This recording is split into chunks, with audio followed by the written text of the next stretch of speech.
അരാജകത്വവാദങ്ങൾ,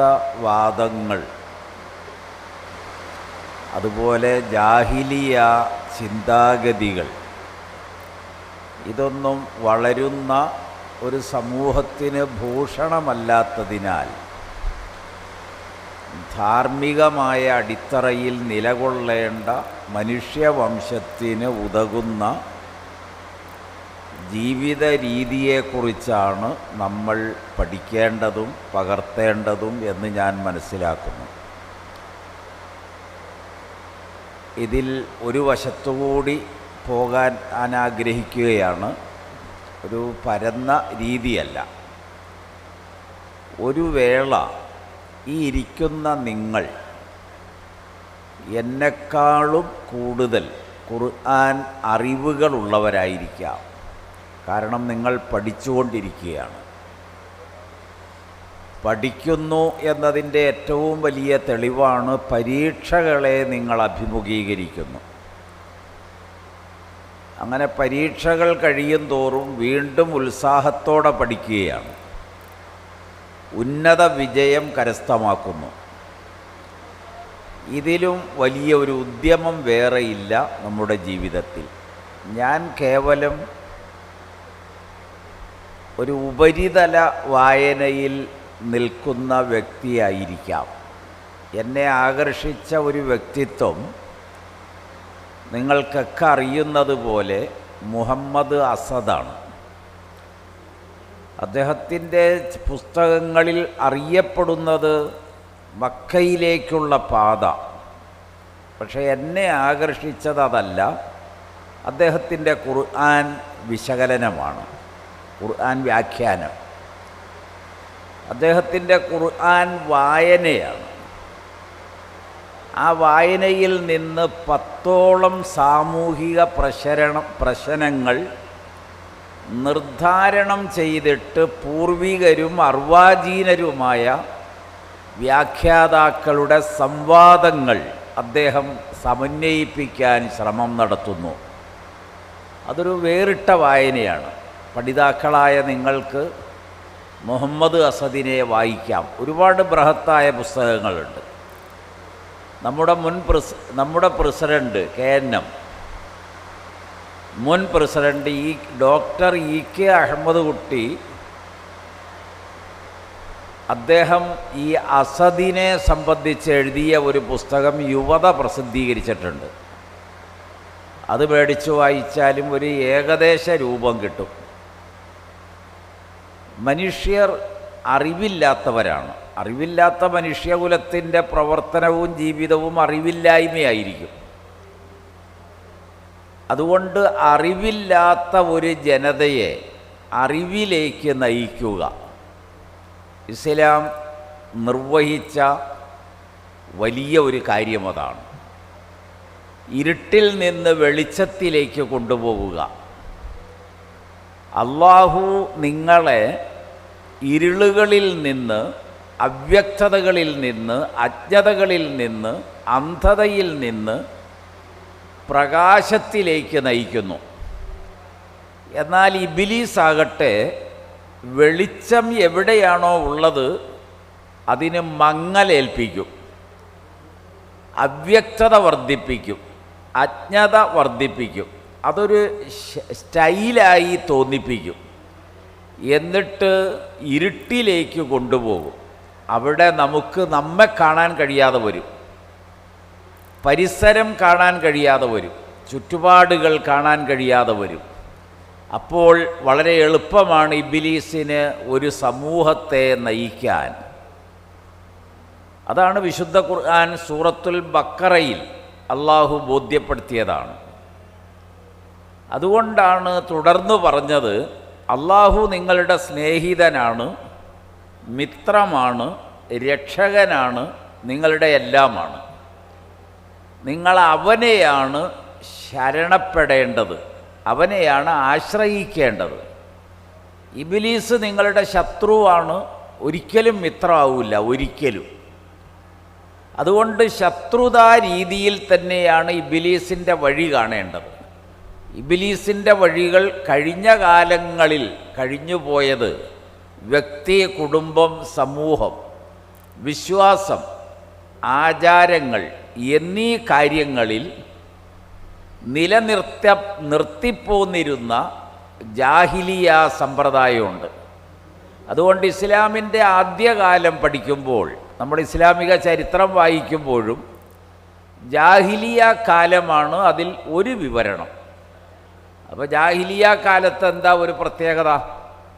ജാഹിലിയ കാലത്ത് സഭ്യേതരമായിരുന്നു എല്ലാം, സഭ്യമല്ല. അത് കവിതയായാലും കലയായിരുന്നാലും അവരുടെ യുദ്ധമായിരുന്നാലും ജീവിതമായിരുന്നാലും ഗോത്രവർഗങ്ങളുടെ ശൈലിയാണെങ്കിലും എല്ലാം സഭ്യേതര രീതികൾ അവലംബിച്ചിരുന്നു. ഇപ്പോൾ നിങ്ങൾക്ക് കഅബയിൽ തൂക്കിയിരുന്ന ഒരു വലിയ വിശ്വമഹാകാവ്യമാണ് സബഅ മുഅല്ലഖ. അപ്പോൾ 7 കവിതകളാണ്. അതിൽ പ്രസിദ്ധനും ഹെഡും നമ്മൾ മനസ്സിലാക്കുന്നത് ഇമ്രിഉൽ കൈസാണ്. ആ കവിതയൊന്ന് വായിച്ചാൽ മനസ്സിലാകും ആ കാലഘട്ടത്തിലെ മനുഷ്യ മനസ്സിൻ്റെ ചലനം. ജിഅ്തു വഖദ്റല്ലത്ലി നൗമിൻ സിയാബഹ ലദസ്സിത്തിരി ഇല്ലാ ലിബ്സത്തൽ മുത്തഫല്ലിലി. തൻ്റെ ഒരു സ്ത്രീയെ വർണ്ണിക്കുന്ന ഒരു ചിത്രമാണത്. ഞാനതൊരു ഉദാഹരണം സൂചിപ്പിക്കുന്നു എന്നേ ഉള്ളൂ. ആ കാലഘട്ടത്തിൽ പുരുഷ മനസ്സുകളുടെ ഭാവന, സഞ്ചാരം, ചലനം എല്ലാം സ്ത്രീ കേന്ദ്രീകൃതമായിരുന്നു. 2, ഇങ്ങനെ ആയിരിക്കെ തന്നെ ഹിംസാത്മക രീതിയാണ് സ്ത്രീകളോട് ഉപയോഗിച്ചത്. ഉമർ റളിയല്ലാഹു അൻഹു മദീനയിൽ വച്ച് പൂർവകാലം ഓർക്കുമ്പോൾ അദ്ദേഹം പറയുന്ന ഒരു വാചകമുണ്ട്. ഞങ്ങൾ ഇവരെ ഒന്നിനും പരിഗണിച്ചിരുന്നില്ല, ഒരു വിലയും നൽകിയിരുന്നില്ല. ഞങ്ങളുടെ ഹിതം അനുസരിച്ച് നിലകൊള്ളുന്നതിനപ്പുറം ഒരു സ്വാതന്ത്ര്യം വകവച്ചു കൊടുത്തിരുന്നില്ല. ആജ്ഞാനുവർത്തികളായി ജീവിക്കാം, ഞങ്ങളുടെ ഇഷ്ടമനുസരിച്ച് ഇവരെയെല്ലാം ഉപയോഗപ്പെടുത്താം. അത് ഉമർ പറയുന്നത് ഹൗലയുടെ മുൻപിൽ വച്ചാണ്. ബുഖാരിയുടെ ഉദ്ധരണം. ഇഷ കഴിഞ്ഞ് വീട്ടിലേക്ക് പോവുകയാണ്. ഭരണാധിപനാണ്, അമീറുൽ മുഅ്മിനീനാണ്. അപ്പോൾ ഒരു സ്ത്രീ ഖലീഫയെ തടഞ്ഞു നിർത്തി സംസാരിച്ചു. കൂടെ ഉണ്ടായിരുന്ന പരിചാരകരോ അംഗരക്ഷകരോ ആ സ്ത്രീയോട് കയർത്തു, നീ ആരെയാണ് തടഞ്ഞു നിർത്തി സംസാരിക്കുന്നതെന്നറിയുമോ? മാറി നിൽക്കണം എന്ന് ആജ്ഞാപിച്ചപ്പോൾ അവൾ പറഞ്ഞു, എനിക്കറിയാം. ഉടനെ ഉമർ ആ വർത്തമാനത്തിൽ ഇടപെട്ടു. നിങ്ങൾ അവരെ അവരുടെ ഇഷ്ടത്തിന് വിടുക. 7 ആകാശത്തിൻ്റെ മുകളിൽ നിന്ന് ഇവളുടെ വാക്ക് അല്ലാഹു കേട്ടതാണ്. അതിനുശേഷം ഞാൻ വളരെ സൂക്ഷിച്ചേ സ്ത്രീകളെ കുറിച്ച് പറയാറുള്ളൂ. അത് ഹൗല ബിൻത് സംഅയാണ്. ഹൗല സംസാരിച്ചതും നബിയോട് സംസാരിച്ചതും ചോദിച്ചതും ഭർത്താവിൻ്റെ ഭാവനയിൽ എന്ത് വന്നാലും അതിൻ്റെ ഫലം പേറേണ്ടത് ഞാനാണോ എന്നാണ്. ഭർത്താവിന് തൻ്റെ ഭാര്യയെക്കുറിച്ച് ഓർമ്മ വന്നപ്പോഴോ അല്ലെങ്കിൽ തോന്നിയതോ ഉമ്മയായിട്ടാണ്. അയാളുടെ മനസ്സിൽ അങ്ങനൊരു വികൃതം വന്നതിന് ഞാനല്ലല്ലോ ഉത്തരവാദി. മാതാവ് എന്നൊരു തോന്നൽ ഭർത്തൃ മനസ്സിൽ നിലനിൽക്കുമ്പോൾ ഞാൻ ഒരു കാരണവശാലും ഒരു സ്ത്രീയായി അയാളുടെ മുൻപിൽ ഉണ്ടാവുകയില്ല. എനിക്കാകട്ടെ ഞാനൊരു സ്ത്രീയായി തന്നെ ജീവിക്കണം, എൻ്റെ ഭർത്താവിനെ എനിക്ക് വേണമെന്നാണ്. അപ്പോൾ ഈ ലിഹാറ് ഖദ് സമിഅല്ലാഹു ഖൗലല്ലത്തി എന്ന് തുടങ്ങുന്ന ആയത്തും അതിൻ്റെ ചരിത്ര പശ്ചാത്തലവും നിങ്ങൾക്ക് വിട്ടുതരുന്നു, വായിക്കുക. അപ്പോൾ അള്ളാഹു കേട്ടു. അതിനുശേഷം ഞാൻ ഇവരുടെ കാര്യത്തിൽ കാര്യമായി ഒന്നും പറയാറില്ല.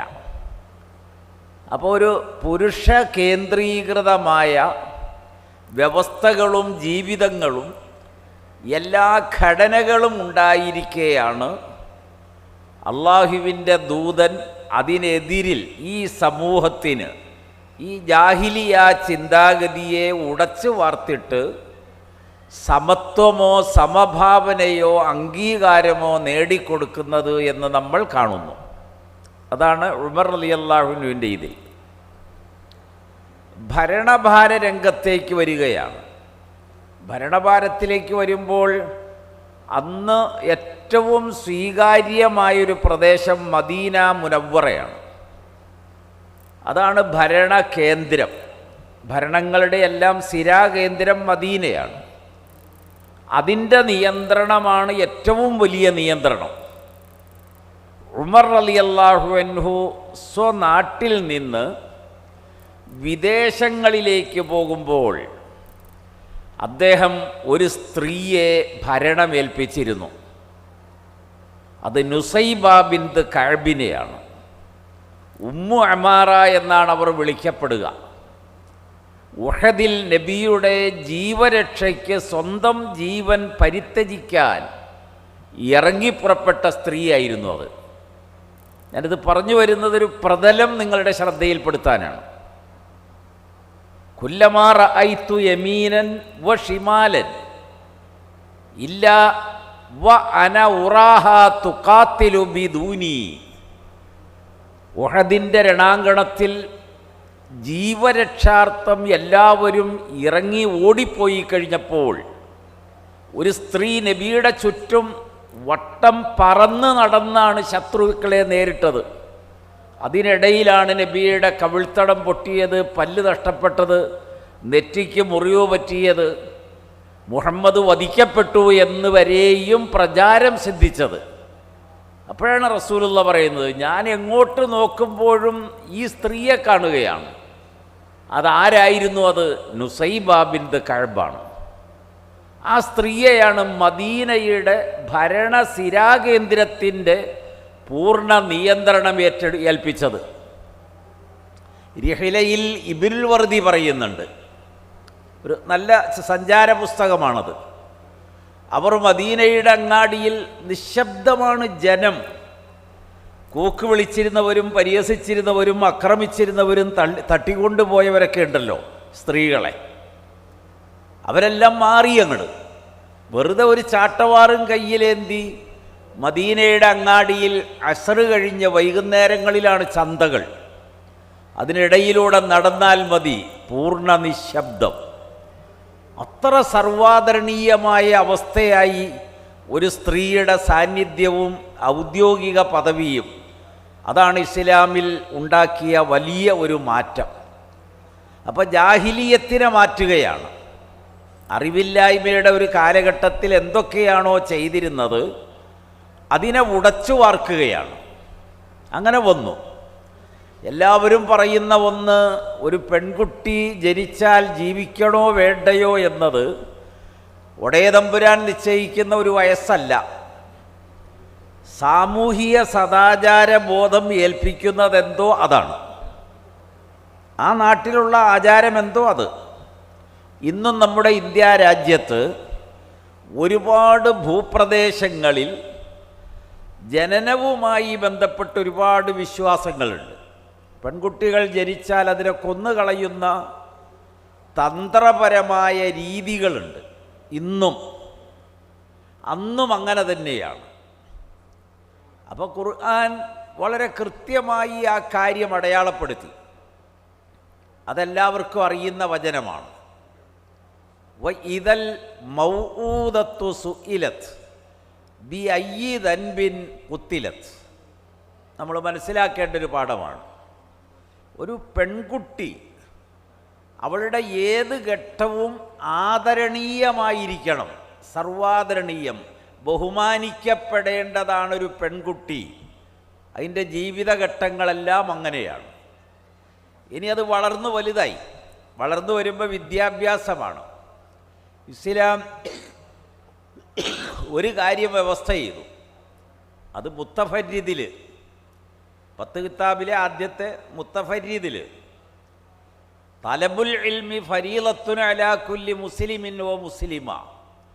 മുസ്ലിമായ എല്ലാ സ്ത്രീ പുരുഷനും വിദ്യ അഭ്യസിക്കൽ ഫർള്. വാജിബെന്നോടെയല്ല പറഞ്ഞത്, ഫർളാണ്. പഠിക്കണം, അവർ പഠിച്ചിരിക്കണം. എന്നാൽ മാത്രമേ അവർക്ക് ഈ സമൂഹത്തെ അതിജയിക്കാൻ പറ്റൂ. കാലാവസ്ഥകൾ അറിയണം, സമൂഹ മനസ്സുകളെ അറിയണം, ചതിക്കുഴികൾ അറിയണം, വഞ്ചനകളുടെ ലോകം അറിയണം. അങ്ങനെ ഒരുപാട് കാര്യങ്ങളുണ്ട്. ഞാൻ സൂചിപ്പിച്ചത് വിദ്യാഭ്യാസ മേഖലയിൽ ഈ ജാഹിലിയ സമ്പ്രദായം, കേരളത്തിൽ ചാലിലകത്ത് കുഞ്ഞഹമ്മദ് ഹാജിയൊക്കെ മദ്രസ എന്ന സ്കൂൾ എന്നതിന് അറബി പേരാണ് മദ്രസ. അത് മലയാളമാകുമ്പോൾ പള്ളിക്കൂടാവും. അത് ആരംഭിക്കുമ്പോൾ നമ്മൾ മനസ്സിലാക്കുന്നത് ഒരു പെൺകുട്ടിയും പഠിക്കാൻ വേണ്ടി ഈ പാഠശാലകളിലേക്ക് പറഞ്ഞയക്കപ്പെടാറില്ല. കാരണം അതിൻ്റെ ആവശ്യമില്ല എന്നാണ്. പണ്ഡിതന്മാരുടെ പണ്ഡിത മതം സമസ്തയുടെ ഒരു വലിയ പ്രമേയം ഉണ്ടായിരുന്നു. അതിൻ്റെ എണ്ണം ഞാൻ ഓർക്കണില്ല ഏതാന്ന്. മുസ്ലിം സ്ത്രീകൾ എഴുതി വായിക്കുന്ന പഠനം പഠിക്കൽ അത് ഇസ്ലാം ശരിയായി കാണുന്നില്ല, അത് കറാഹത്തായി കാണുന്നു എന്നുവരെയും മതവിധി എഴുതിയ ഒരു സമൂഹ പശ്ചാത്തലത്തിലാണ് സ്ത്രീയുടെ മാത്രമല്ല ഓരോ പുരുഷൻ്റെയും സ്ത്രീയുടെയും വിദ്യാഭ്യാസത്തിൻ്റെ ഭാവി വാനോളം ഉയർത്തപ്പെടുന്നു. ആ ലോകം വരെയും എത്താം. അതിനൊരു പരിധിയൊന്നുമില്ല. 4ാം ക്ലാസ്സിൽ നിർത്തണം, 7ാം ക്ലാസ്സിൽ നിർത്തണമെന്നൊന്നുമില്ല. ജമാലുദ്ദീൻ റൂമി പറഞ്ഞതുപോലെ മസ്നവി വളരെ വായനയ്ക്ക് പറ്റിയ ഒരു പുസ്തകമാണ്. അദ്ദേഹം പറഞ്ഞത്, നീ മുൻപ് ഈ പ്രപഞ്ചത്തിൽ പലതുമായിരുന്നു, ഇപ്പോൾ നീ ഒരു മനുഷ്യ രൂപമായി. ഇനി നീ മുന്നോട്ട് പോവുക, നിനക്ക് ഒരു മാലാഖയാകാം. അവിടെയും നീ നിൽക്കണ്ട, വീണ്ടും നീ മുന്നോട്ട് പോവുക. നിന്റെ വഴി എത്രയോ അനന്തത നിറഞ്ഞതാകുന്നു. ഒരു ദാർശനിക വീക്ഷണമാണ് ഞാൻ ഈ പറഞ്ഞത്. അപ്പോൾ വിദ്യാഭ്യാസ മേഖല, നെറ്റ്വർക്കുകൾ, ഇന്ന് ലോകം നേരിടുന്ന ഏറ്റവും വലിയ ഭീഷണി നെറ്റ്വർക്കുകളാണ്.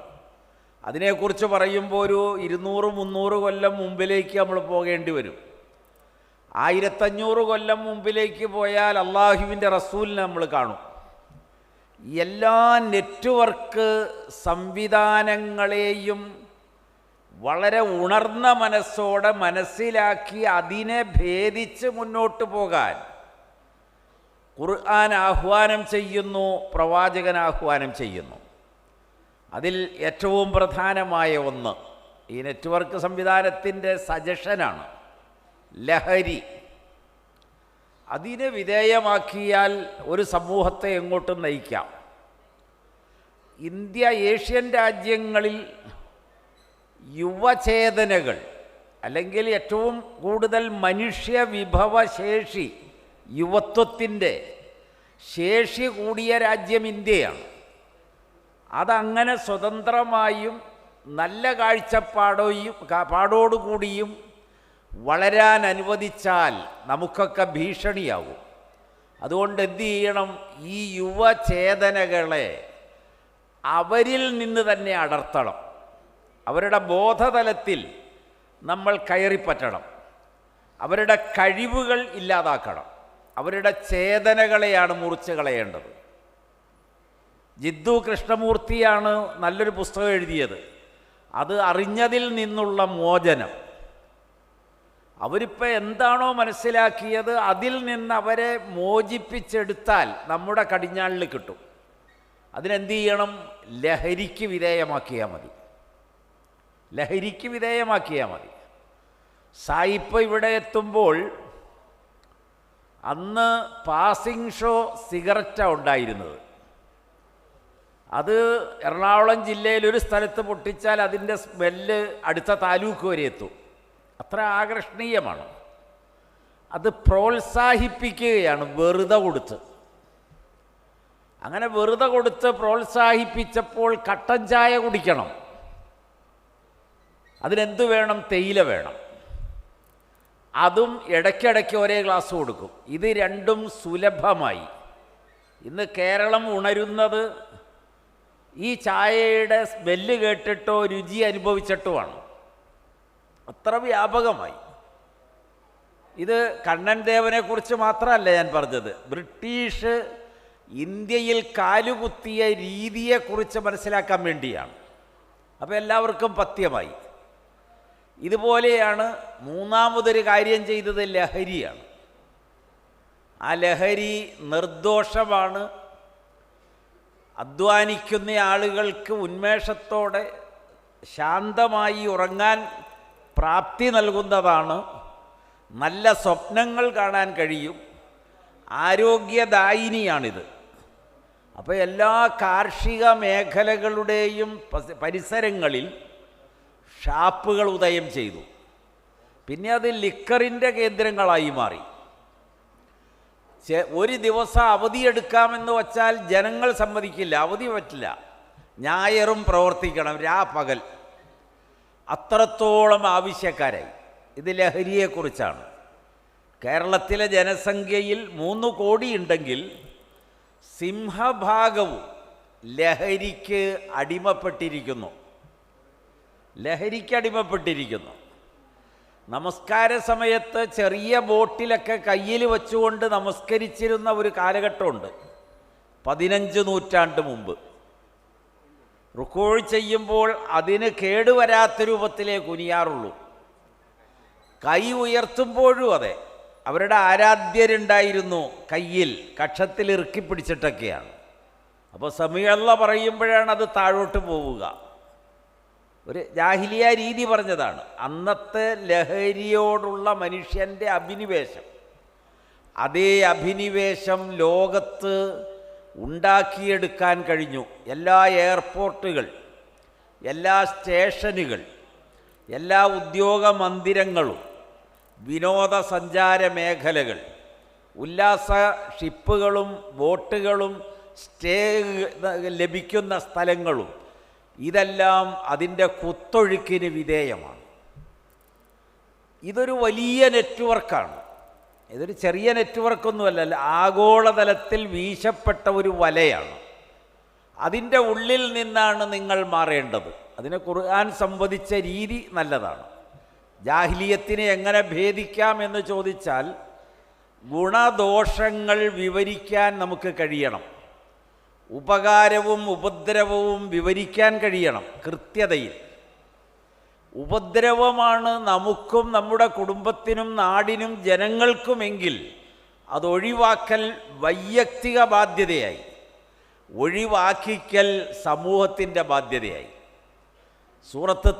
സൂറത്ത് അൻഫാൽ അള്ളാഹു പറഞ്ഞു, വത്തഖൂ ഫിത്ന ലാ തുസീബന്നല്ലദീന ളലമൂ മിൻകും ഖാസ്സ. നിങ്ങളൊരു സർവനാശത്തെ സൂക്ഷിക്കണം. അത് ചെയ്യുന്നവരിൽ മാത്രം ഒതുങ്ങുന്നതല്ല പരിണിത ഫലം. സമൂഹത്തെ ഒന്നടങ്കം ബാധിക്കും. വീട്ടിലാരംഭിച്ചു, അത് അയൽപക്കങ്ങളിലേക്ക് വ്യാപിച്ചു, മഹല്ലിലേക്ക് വ്യാപിച്ചു, സമൂഹത്തിലേക്ക് വ്യാപിച്ചു. എല്ലാ കാര്യങ്ങളും അങ്ങനെയാണ്. അതുകൊണ്ട് നിങ്ങളുടെ ചുമതലയാണ് അതിനെ എതിർക്കണം, അതിനെ നിങ്ങൾ തടയണം, അതിൻ്റെ വ്യാപനത്വം തടയണം. ആവശ്യക്കാരുടെ ആവശ്യത്തെ നിങ്ങൾ മാറ്റിപ്പണിയണം, അനാവശ്യമാണെന്ന് ബോധ്യപ്പെടുത്താൻ കഴിയണം. അതാണ് അതിലെ ഏറ്റവും പ്രധാനപ്പെട്ട ഭാഗം. ഖുർആൻ പറഞ്ഞ രീതി അതാണ്. വത്തഖൂ ഫിത്നത്തൻ ലാ തുസീബന്നല്ലദീന ളലമൂ മിൻകും ഖാസ്സ. 15 നൂറ്റാണ്ട് മുൻപ് ഒരു സ്ത്രീ വിവാഹം ചെയ്യപ്പെടാൻ പ്രയാസമായിരുന്നു. പിന്നീടത് പുരുഷൻ്റെ വിവാഹത്തിലേക്കെത്തി.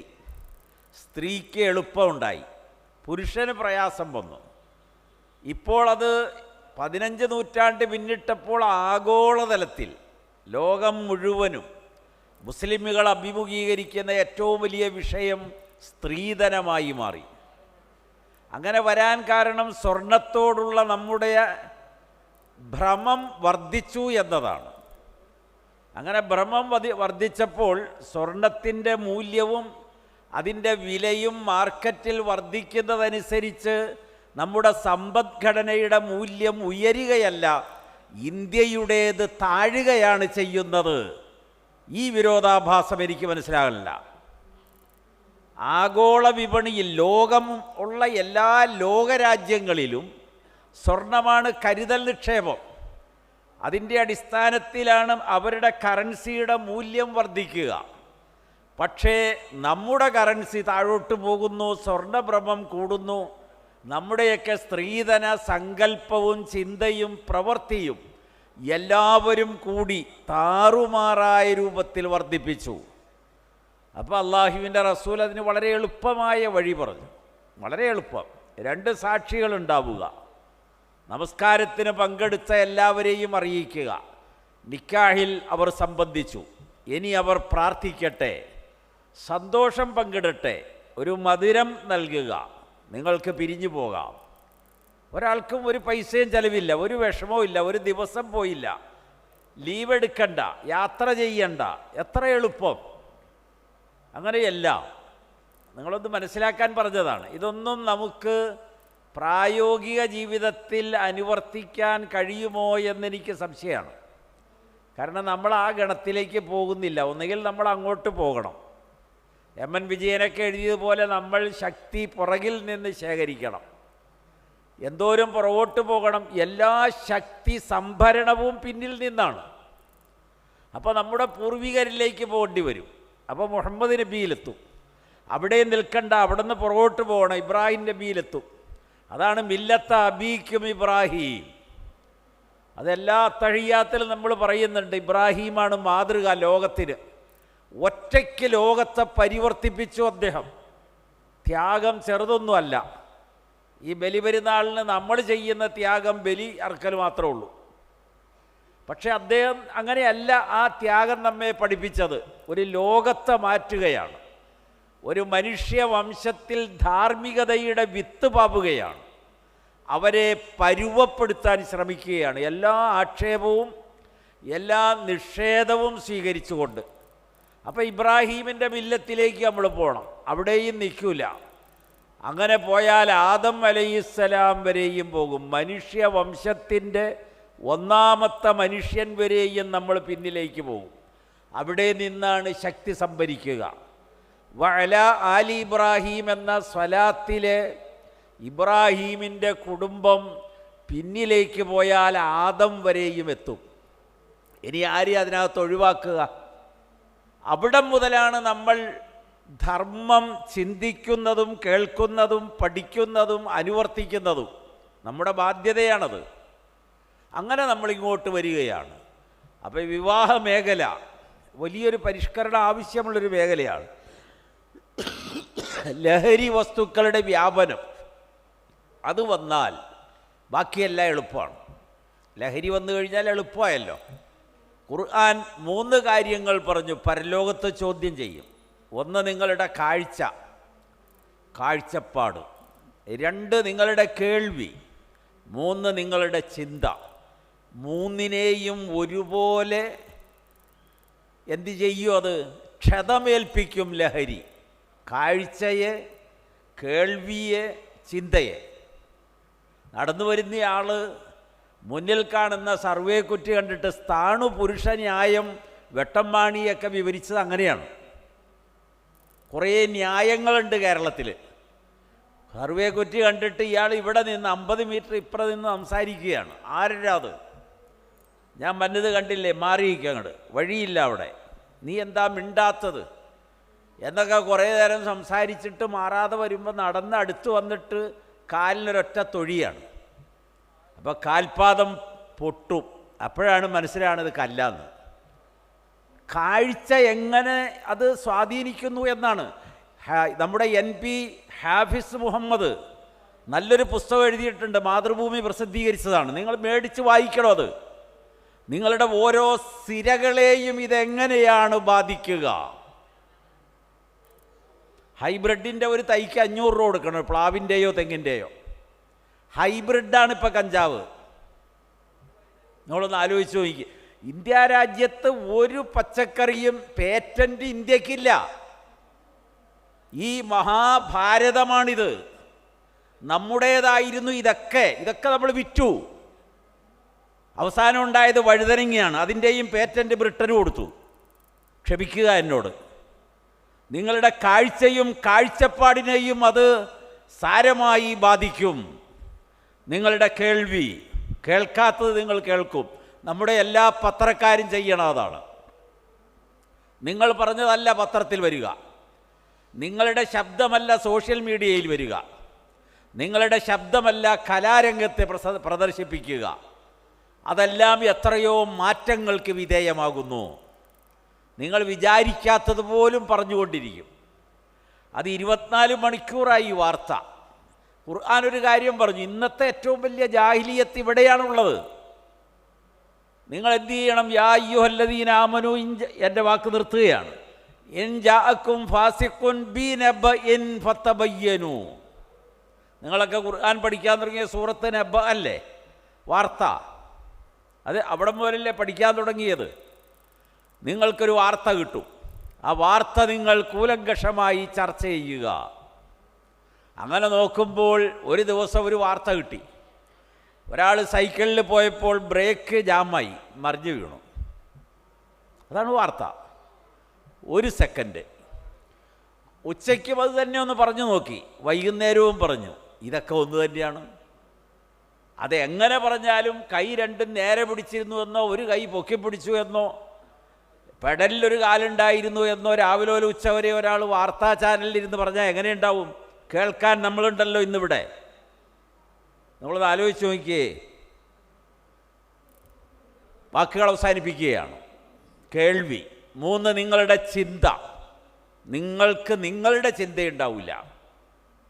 ഞാൻ മൂലധനം ഒരുപാട് പ്രാവശ്യം വായിച്ചിട്ടുണ്ട്. എന്തിനത് വായിച്ചതെന്ന് ചോദിച്ചാൽ, ഈ 80% കൃഷിപ്പണി ചെയ്തും അധ്വാനിച്ചും കഷ്ടപ്പെട്ടും ഖനന ജോലികൾ ചെയ്തും റോഡ് പണി ചെയ്തും പാടത്ത് പണിയെടുത്തും ജീവിക്കുന്നവരാണ് ലോക ജനസംഖ്യ 700 കോടിയിൽ 80% ജനങ്ങളും. അവരെ ഉൾക്കൊണ്ടുകൊണ്ടാണ്, അവരുടെ ഒരു ലോകത്തെ ഭാവനയിൽ കണ്ടിട്ടാണ് അദ്ദേഹം ആ പുസ്തകം എഴുതിയത്. അതിനകത്ത് കുറവുണ്ടോ തെറ്റുണ്ടോ എന്നല്ല ഞാൻ പറയുന്നത്. ഒരു ഗ്രന്ഥം അയാൾ മുന്നോട്ട് വയ്ക്കുന്ന ചില ആശയങ്ങളുണ്ടാകാം, പക്ഷേ ആ ചിന്ത തൊഴിലാളിയുടെ ചിന്തയായിരിക്കും. അതിനെ നമ്മൾ മറികടക്കും. അതെങ്ങനെയാണ് മറികടക്കുക? അത് മറികടക്കാൻ വളരെ എളുപ്പമാണ്. നിൻ്റെ ചിന്തയുടെ മേൽ ആധിപത്യം സ്ഥാപിക്കണം. നീ അറിയാതെ തന്നെ നിന്നെ കച്ചവടച്ചരക്കാക്കും. നീ അറിയാതെ നിൻ്റെ ആരോഗ്യത്തെ ഞങ്ങൾ വിലക്കെടുക്കും. നീ അറിയാതെ നിൻ്റെ കുടുംബത്തെ വിലക്കെടുക്കും. ഒരു 3-4 വർഷം മുമ്പാന്ന് തോന്നുന്നു, ഷബാബിലൊരു കവിത വന്നിരുന്നു. എൻ്റെ അച്ഛനെ അവർ കൊന്നുകളഞ്ഞു, അതിൻ്റെ കാരണം. അമ്മയെ അവർ ഉപദ്രവിച്ചു, അതിൻ്റെ കാരണം. എൻ്റെ ഭാര്യയെ അവർ ഉപദ്രവിച്ചു, അതിൻ്റെ കാരണം. ഇങ്ങനെ വിവരിക്കുന്ന ബ്രിട്ടീഷുകാരെക്കുറിച്ചാണ് ഞാൻ ഈ പറഞ്ഞത്. ആ കാരണം വിവരിക്കുന്ന ഒരു കവിതാവാചകം. അപ്പം നമ്മുടെ ചിന്തകൾ നേർക്ക് നേരെ പോയാൽ സമ്മതിക്കില്ല. ആ ചിന്തയെ വക്രീകരിക്കുന്നതിന് എല്ലാ വഴികളും സ്വീകരിക്കും. അത് മനസ്സിലാകണമെങ്കിൽ ഒരു 50 കാലഘട്ടത്തിൽ ഇറങ്ങിയ കേരളത്തിലൊരു പുസ്തകമുണ്ട്. അത് CIA എന്നാണ് ആ പുസ്തകത്തിൻ്റെ പേര്. മതരംഗത്തുള്ളവരൊക്കെ വായിച്ചിരിക്കേണ്ട 1ാമത്തെ പുസ്തകം അതാണ്. നമ്മളറിയാതെ എങ്ങനെയാണ് ഈ ആശയങ്ങളൊക്കെ ലോകത്ത് പറയുകയെന്ന്. നമുക്ക് ഘടകവിരുദ്ധമായ കാര്യം നമ്മൾ പറയുകയാണ്. അതാണല്ലോ എല്ലാ മൗലിദുകളും തരീക്കത്തുകളും എല്ലാ അന്ധവിശ്വാസങ്ങളും ഈ മുസ്ലിം പണ്ഡിതന്മാർ ഏറ്റെടുത്തിട്ട് ഇവിടെ വ്യാപിപ്പിച്ചത് എങ്ങനെയാണ്? ഷഹാദത്ത് കലിമയ്ക്ക് എതിരായ നേർക്ക് നേരെ വിപരീതമായ അർത്ഥമുള്ള വാക്കുകൾ വരെയും വളരെ ഭക്തിയോടെ ആലപിക്കുന്നു, ആളുകൾ കേട്ടാസ്വദിക്കുന്നു. അതിങ്ങനെ ചെയ്യാൻ കാരണം എങ്ങനെയാണ്? അപ്പം നിങ്ങളുടെ ചിന്തയെയാണ് മാറ്റിമറിച്ചത്. അപ്പം ഞാൻ സൂചിപ്പിച്ചത് ഈ 3 കാര്യങ്ങൾ, ഇന്ന സമഅ വൽ ബസറ വൽ ഫുആദ കുല്ലു ഉലൈക കാന അൻഹു മസ്ഊല, ചോദ്യം ചെയ്യപ്പെടുന്നത് ഇതാണ്. ഈ 3ഉമാണ് അടിസ്ഥാനം. ഈ 3നെയും ക്ഷതമേൽപ്പിക്കാൻ നിങ്ങൾ സമ്മതിക്കരുത്. നിങ്ങളുടെ കാഴ്ച നിങ്ങളുടേതായിരിക്കണം, കേൾവി നിങ്ങളുടേതായിരിക്കണം. കാണിച്ചു തരുന്നതല്ല നിങ്ങൾ കാണേണ്ടത്, കാണിച്ച് തരാത്തത് കാണണം. അതുകൊണ്ട് ഖുർആൻ മുഹമ്മദ് നബി കാണിച്ചു കൊടുക്കുകയല്ലോ ചെയ്തത്, അല്ലാഹു അല്ല. ഫൻളുറു, നിങ്ങൾ കാണുക, ആയാത്തില്ല, ഒരുപാട് തെളിവുകളുണ്ട് ഈ ലോകത്ത്, നിങ്ങൾ കണ്ടെത്തുക, നിങ്ങൾ നോക്കുക, നിങ്ങൾ അന്വേഷിക്കുക, സ്പർശിക്കുക, ആസ്വദിക്കുക, അനുഭവിക്കുക അള്ളാഹുവിൻ്റെ ആയത്തുകൾ എന്ന് പറഞ്ഞാൽ. അപ്പം കാണിച്ചു കൊടുക്കുന്നതിനപ്പുറം കാണാൻ കഴിയണം. അതുകൊണ്ടാണ് ഖുർആൻ അങ്ങനെ വിട്ടുകൊടുത്തത്. വായനയെക്കുറിച്ച് ഈ അടുത്ത കാലത്ത് ഒരുപാട് കാര്യങ്ങൾ പറയാനുണ്ട്. വാക്കുകൾ അവസാനിപ്പിക്കട്ടെ, സമയം വർദ്ധിച്ചു. അപ്പോൾ വായന അള്ളാഹു മനുഷ്യകുലത്തിന് വിട്ടുകൊടുത്ത ഈ ഖുർആൻ നിങ്ങൾക്ക് വായിക്കാം. നിങ്ങളുടെ ബുദ്ധിയിൽ, നിങ്ങളുടെ അറിവിൻ്റെ വെളിച്ചത്തിൽ, നിങ്ങളുടെ ഒരു പവറുണ്ടല്ലോ, അത് സംവേദന ശക്തി, അതിനനുസരിച്ച് ഖുർആനിനോട് നിങ്ങൾക്ക് സംവദിക്കാം. ഒരു ദോഷവുമില്ല. അതിനകത്ത് ശരി കണ്ടെത്തിയാൽ നിങ്ങൾക്ക് 2 ഇരട്ടി പ്രതിഫലം. എങ്ങാനും പാളിപ്പോയാൽ ശിക്ഷയില്ല, അധ്വാനത്തിനപ്പോഴും ഫലം. അങ്ങനെയാണ് ഖുർആൻ വായനയ്ക്ക് വിട്ടുകൊടുത്തത്. ആ രീതിയിലേക്ക് നമ്മൾ വളരണം. അപ്പോൾ ഞാൻ സൂചിപ്പിച്ചത് ഗോത്രവർഗ ചിന്തകൾ, മനുഷ്യനെ പൂർണ്ണമായി നിയന്ത്രിക്കുന്ന ലഹരിയുടെ വ്യാപനം, സ്ത്രീകളോട് അപമതിക്കുന്ന കാര്യങ്ങൾ. ഇന്നത്തെ പത്രം വായിച്ചാൽ പോലും നമുക്ക് ഭയമാണോ തോന്നുന്നത്, നിർവികാരതയാണോ, വിറങ്ങലിപ്പാണോ സംഭവിക്കുന്നത്? 2 വയസ്സുള്ള കുട്ടി, 3 വയസ്സുള്ള കുട്ടി, 8 വയസ്സുള്ള പെൺകുട്ടി, 16 വയസ്സുള്ള പെൺകുട്ടി, അത് ഒരു സ്ഥലത്ത് പൂജാരിയാണെങ്കിൽ മറ്റൊരു സ്ഥലത്ത് അധ്യാപകനാണ്, വേറൊരു സ്ഥലത്ത് വളർത്തുന്ന ആളുകൾ തന്നെയാണ്. അങ്ങനെ അങ്ങോട്ട് പോകുന്നു. ഇത് 1, 2, 1000, 10,000 അല്ല. മുൻപുണ്ടായിരുന്ന അതേ മനസ്ഥിതി വീണ്ടും വർദ്ധിക്കുകയാണ്. ഈ പ്രാകൃതവും മൃഗീയവുമായ മനസ്സ് വളർന്നുകൊണ്ടിരിക്കുന്നു. ഈ തലമുറയിൽ ക്ഷുഭിതരാണ്, അക്രമവാസനയുള്ളവരാണ്, ഉപദ്രവകാരികളാണ്, കൊല്ലാൻ ഇഷ്ടപ്പെടുന്നവരാണ്. ഇങ്ങനെയൊക്കെയാണ് അവസ്ഥ. അതുകൊണ്ട് ഈ വിഷയം വളരെ ബൃഹത്താണ്. ഞാനതിൻ്റെ എല്ലാ ഭാഗത്തേക്കും പോവുകയല്ല. വളരെ നന്നായി നിങ്ങൾ വായനയുള്ളവരായി വളരുക. നിങ്ങൾ നന്നായിട്ട് പഠിക്കുക. ഒരുപാട് ഗ്രന്ഥങ്ങൾ, പുസ്തകങ്ങൾ വായിക്കാനുണ്ട്. ഖുർആനിനെ അധികരിച്ചിട്ടുണ്ട്, ചരിത്രത്തെ അധികരിച്ചതുണ്ട്, സാമൂഹിക പാഠങ്ങളെ അധികരിച്ചതുണ്ട്. ഇതെല്ലാം നമുക്ക് മനസ്സിലാക്കാം, ഉൾക്കൊള്ളാം. വായിക്കും തോറും നമ്മുടെ മനസ്സിങ്ങനെ വിപുലമാവുകയും നമ്മൾ സ്വയം നിർവൃതിയിലകപ്പെടുകയും ചെയ്യും. വേറൊരാളെ ബോധ്യപ്പെടുത്താനല്ല വായിക്കുന്നത്, നമുക്കതിൻ്റേതായൊരു സന്തോഷം ലഭിക്കും. അതാണ് അതിൻ്റെ ഒരു പ്രത്യേകത. നബി രാത്രി എഴുന്നേറ്റിരിക്കുമ്പോഴും ആയിഷ ബീവി നോക്കുമ്പോൾ നബി വായിച്ചുകൊണ്ടിരിക്കുകയാണ്. പാരായണം ചെയ്യുന്നു എന്ന്, ഓതുന്നു എന്ന്, വായിക്കുന്നു എന്ന് എൻ്റെ ഭാഷയിൽ പറഞ്ഞതാണ്. നമ്മളൊരു മിനിറ്റ് കിട്ടിയാൽ എല്ലാ പ്രായത്തിലുള്ളവരും ഈ ഫോൺ നിങ്ങളൊന്ന് മാറ്റിവെച്ചാൽ നിങ്ങൾ രക്ഷപ്പെടും.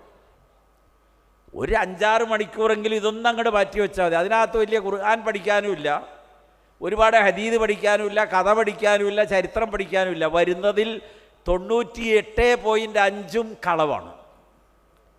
ഇങ്ങനെ വ്യാപകമായി സമൂഹത്തെ ആകർഷിക്കാൻ ഇവർക്ക് കഴിഞ്ഞോ? കളവ് മാത്രം പ്രചരിപ്പിച്ച്.